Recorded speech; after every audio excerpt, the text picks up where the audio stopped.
السلام عليكم ورحمة الله. أهلا بكم مشاهدينا الكرام في هذا الفيديو الجديد حول المنتخب المغربي ولقاء الغابون. نتعرفوا على أقوى تشكيلة للمنتخب المغربي في لقاء الغابون في مركز خط وسط الميدان.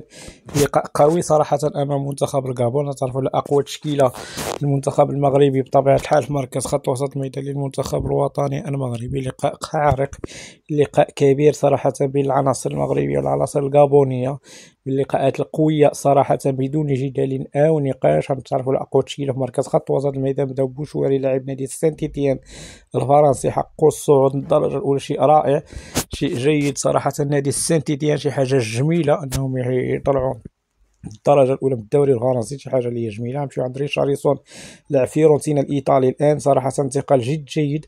هادو جوج لعابة شاركوا معنا في الألعاب الأولمبية تنظمت في فرنسا، وكان حتى بوشواري باقي كيلعب في فرنسا، وريشارلسون كان في فرنسا الآن مشى إيطاليا.